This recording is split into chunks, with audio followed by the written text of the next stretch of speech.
राधे राधे मित्रों, आप सबका मेरे YouTube चैनल पे स्वागत है। आज से मैं आप सबको शिव महापुराण कथा सुनाऊंगा। डेली आप सबको शिव महापुराण का एक एक अध्याय आपको प्राप्त होगा। तो भक्तों, चलिए आप सबको मैं शिव महापुराण कथा सुनाना प्रारंभ करता हूँ। पहला अध्याय, कथा प्रसंग। तीर्थ राज में मुनियों का विराट सम्मेलन। एक समय की बात है कि व्यास जी कहते हैं, एक समय श्री गंगा और कालिंदिनी के संगम महाक्षेत्र परम पावन प्रयाग में जब मुनियों ने अपना एक विराट सम्मेलन किया, तब महर्षि व्यास शिष्य परम पौराणिक सूत जी के आने पर सभी लोगों ने अपने अपने स्थान से उठकर उनकी यथोचित अभ्यर्थना की तथा पूजा सत्कार करके हाथ जोड़कर यह प्रार्थना की कि हे मुनीश्वर, कलयुग में सभी प्राणियों पाप ताप से पीड़ित हो, सत्कर्म रहित परमानंदित चोर पर स्त्रीगामी, दूसरों की हत्या करने वाले, देहाभिमानी, आत्मज्ञान रहित, नास्तिक, माता पिता से द्वेष करने वाले और स्त्रियों के दास हो जाएंगे तथा किसी भी धर्म में रुचि नहीं रहेगा। ब्राह्मण लोभी हो जाएंगे, वेद को बेचकर जीविका करने वाले, धन के इच्छुक और मद से मोहित, अपनी जात के कर्मों को छोड़कर त्रिकाल संध्या न करने वाले, ब्रह्म ज्ञान से रहित, दयाहीन, आचार और व्रत का लोभ करने वाले, कृषक क्रूर और मलिन स्वभाव के हो जाएंगे। क्षत्रिय भी धर्म के विपरीत कुसंगति और पाप परायण होंगे। रण से कायरता, धर्म से विमुखता, चोरी, नीचता और दासता ही मानो उनका धर्म हो जाएगा। भोगों की लिप्तता और कामनियों की दासता उनके जीवन का मुख्य उद्देश्य होगा तथा गौ सेवा और शरणागत की रक्षा से वे विरचित हो जाएंगे। प्रजा पालन से दूर और जीव हंत्या में उनकी रुचि नहीं होगी। इस प्रकार वैश्य भी संस्कारहीन, अपने धर्म से रहित, कुमार्गी और जैसे भी हो दंडी मारकर केवल धन कमाना ही अपना मुख्य धर्म समझेंगे और वे भी किसी अन्य की ओर कदापि ध्यान नहीं देंगे। वे गुरु देवता और ब्राह्मणों से रहित, कामी, मलिन आशय वाले, मोक्षागत और परम लोभी होंगे। ऐसे ही शूद्र भी अपने धर्म को छोड़ तिलक छाप लगा ब्राह्मणों का सा आचार करने वाले, नकली तपस्वी, ब्राह्मणों के तेज हरता, शालिग्राम आदि पासार पूषक, होम करता, कुटिल ब्राह्मणों के निंदक, धनवान, कुकर्मी, विद्वान, विवादी, धर्म लोपक, राजाकृत, दम्भी, महाभिमानी, क्रूर वर्ण, धर्म के नाशक, सर्व वर्णों से उच्च और दुकर्मी हो जाएंगे। इसी प्रकार स्त्रियों में भी धर्म का ह्रास हो जाएगा और वे तमोगुण से युक्त, जारवासी, पति से विमुखी, माता पिता के भक्ति से रहित, दुराशय युक्त और नित्य रुग्णा रहा करेंगे।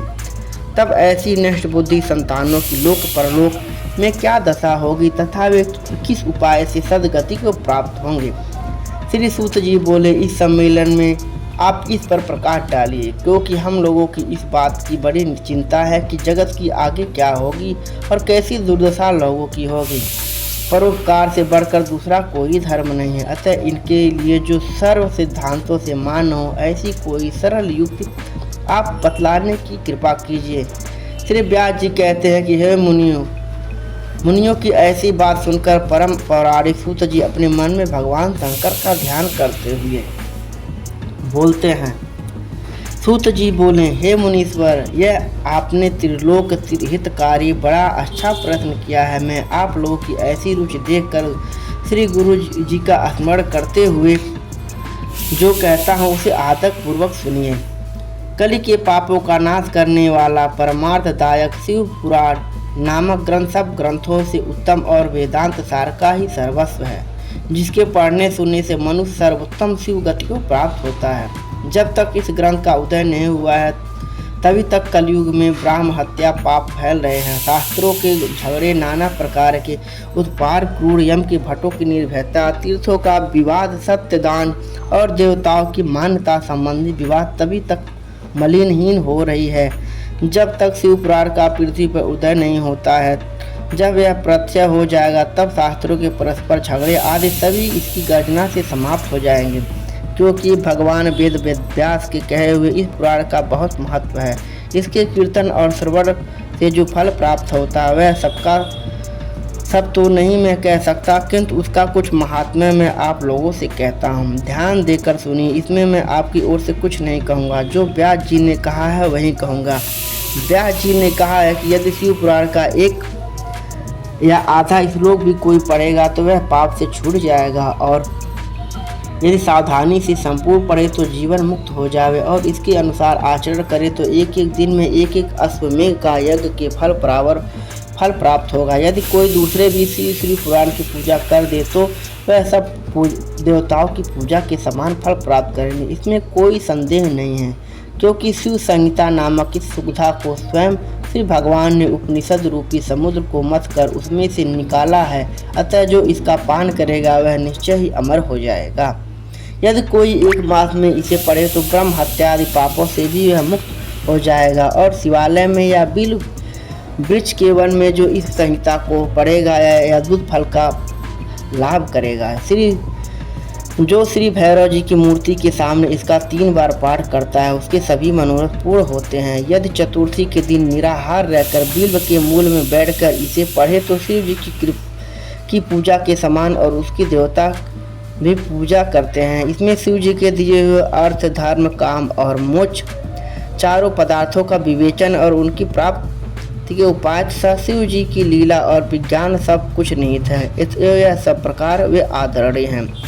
वेद और ब्रह्मा जी की सम्मति के अनुसार श्री शिव जी ने ही पहले इस शिव महापुराण की रचना की, जिसमें विश्वेश्वर संहिता, रुद्र संहिता, विनायक संहिता, उमा संहिता, मातृ संहिता, एकादश रुद्र संहिता, कैलाश संहिता, शतरुद्र संहिता, कोटि रुद्र संहिता, सहस्त्र कोटि रुद्र संहिता, वायवी संहिता और 12वें धर्म संहिता, इतनी संहिताएं इस पुराण में सम्मिलित हैं। ये सभी पुराण उत्तर है। इसमें विश्वेश्वर, रुद्र, विनायक ये तीनों संहिताएं 10-10 हजार तथा उमा और मात्र ये दोनों 8-8 हजार, और एकादश रुद्र संहिता 13,000, कैलाश संहिता 6,000, शतरूप 3,000, कोटि रुद्र 9,000, सहस्त्र कोटि रुद्र 11,000, वायवी संहिता 10,000 और धर्म संहिता 12,000। कुल 1,00,000 श्लोकों का यह शिव पुराण है, परंतु इसे शिव जी ने अब केवल 24,000 का ही सबके लिए रख दिया है, और पुराणों में यह चौथा पुराण कहा जाता है। परंतु अब इसमें 7 संहिताएं ही प्रधान हैं, अन्यथा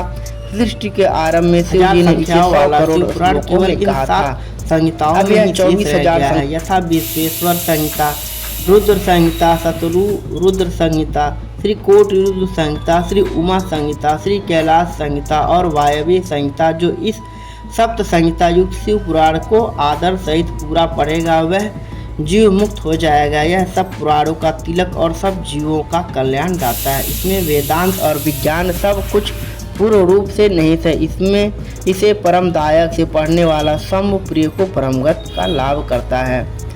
तो भक्तों, इसी के साथ में शिव महा का पुराण आप सबको मैंने सुनाया है, जिसमें पहला अध्याय और दूसरा अध्याय दोनों सम्मिलित था। पहले अध्याय में श्री व्यास जी ने श्री सूक्त जी से इसमें कथा सुनाया है, तो दोनों अध्यायों को लेकर मैंने आप सबको ये कथा सुनाया है।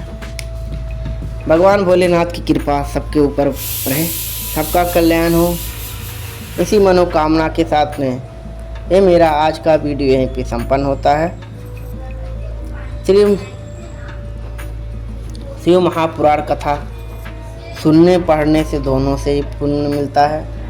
तो मैं आशा करता हूँ कि आप सब कृपया ध्यानपूर्वक श्री शिव महापुराण का पूरी तरह से श्रद्धा भक्ति भाव से स्मरण करें और भोलेनाथ का नाम जप करते हुए इस कथा को सुनें, ताकि आप सबको भी कथा का संपूर्ण फल मिले। बोलिए जय भोलेनाथ, हर हर कृष्णा, राधे राधे।